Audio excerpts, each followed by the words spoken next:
आज संपूर्ण समाधान दिवस का हुआ आयोजन। जिला अधिकारी की अध्यक्षता में तहसील सरोजनी नगर में संपूर्ण समाधान दिवस का आयोजन किया गया। इस अवसर पर जिलाधिकारी ने कहा, जनमानस की शिकायतों का स्थानीय स्तर पर किया जाएगा निस्तारण। वहीं सरोजनी नगर तहसील में जिला अधिकारी द्वारा 84 प्रकरणों को मौके पर ही निस्तारित किया गया। वहीं तहसील बीकेटी में 130 में से 33 प्रकरणों का निस्तारण किया गया। बीकेटी बार एसोसिएशन के अध्यक्ष आशीष सिंह द्वारा मांगों को लेकर प्रशासनिक अधिकारियों को ज्ञापन सौंपा। जो आपने ये ज्ञापन दिया है, किस संबंध में वो क्या मांगे हैं? ज्ञापन में हमारी पहली मांग है, यहाँ सहायक पुलिस आयुक्त का न्यायालय जब से कमिश्नरेट हुआ है तब से बांस बंदी डाली गई। यहाँ के अधिकारियों को, क्षेत्र की जनता को 107-16 के लिए फौजदारी वादों के लिए जाना पड़ता है। उसकी हमारी मांग थी, वो पूरी हो गई है। यहाँ पे न्यायालय बनके तैयार है, लेकिन अभी तक ये संचालित नहीं हो पा रहा है। कई बार कहा गया, उस संबंध में पहली मांग हमारी ये है।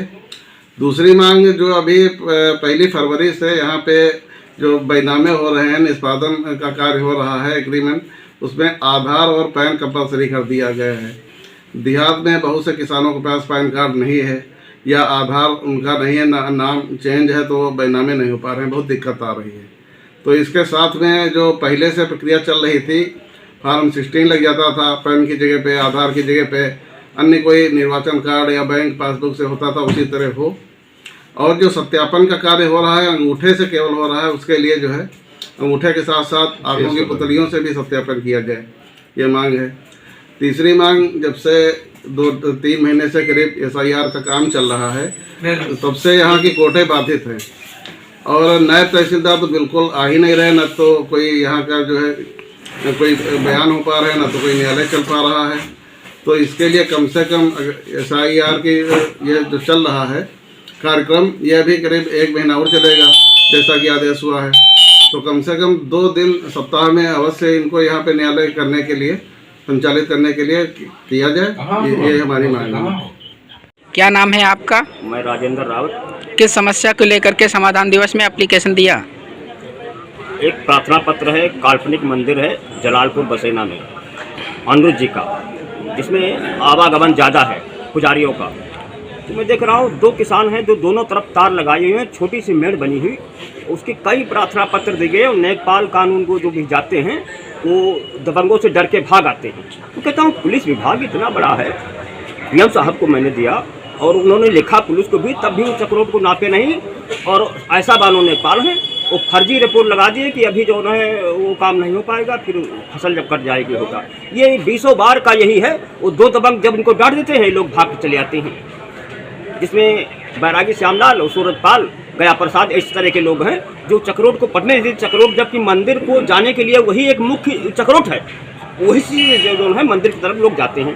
तो मैं कहता हूँ इतना विभाग है, पुलिस विभाग है और शासन प्रशासन दोनों। तो मैं कहता हूँ जब वो दबंगों से ये लोग डरते हैं तो वह चक्रोट कैसे पटेगा, कैसे मंदिर का उद्धार होगा? आने जाने वालों को रास्ता के लिए कुछ व्यवस्था तो की जाए। मैं यही चाहता हूँ राजेंद्र रावत। आपका क्या मामला है? मेरा नाम ठाकुर अमरिंदर सिंह पवार है। मेरे साथ एक फ्रॉड हो गया।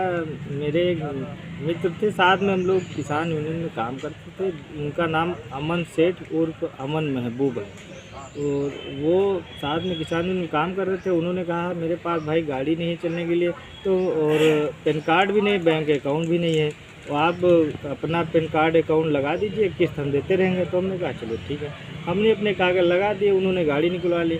अब वो किस्त भी नहीं दे रहा है और हमारे साथ साथ कई लोगों के साथ भी फ्रॉड किया, कम से कम 70-80 लोगों के साथ। गरीब आदमी, गरीब महिलाएं दर दर की ठोकरें खा रही हैं। कहीं ACP के यहाँ जा रहे हैं, कहीं दरोगा जी के यहाँ जा रहे हैं, कहीं थाने जा रहे हैं, कहीं चौकी जा रहे हैं, सबको इधर उधर भटका रहा है। वो आदमी गायब भी है और गाड़ियाँ भी, एक भी गाड़ी किसी की कहीं भी पता नहीं है।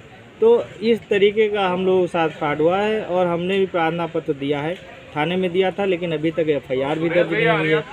अब हम लोगों ने रणनीति बनाई है कि हम संयुक्त प्रार्थना पत्र ACP और DCP के यहाँ देंगे, ताकि उस गैंग का पर्दाफाश हो। जो व्यक्ति इतनी गाड़ियाँ निकाल रहा है, आखिर किसके बदौलत निकाल रहा है। कम से कम 70-80 गाड़ियाँ, उसमें फाइनेंसर भी इनका मिला हुआ है। फाइनेंसर से भी हमने कहा कि मैं 1 रुपया दे नहीं पाऊँगा, तो उन्होंने कहा आपसे कोई मतलब नहीं है, पैसा हम इनसे ले लेंगे, आप अपना कागज़ लगा दीजिए। तो आप मान लीजिए कि ये पूरा एक सिंडिकेट गैंग है।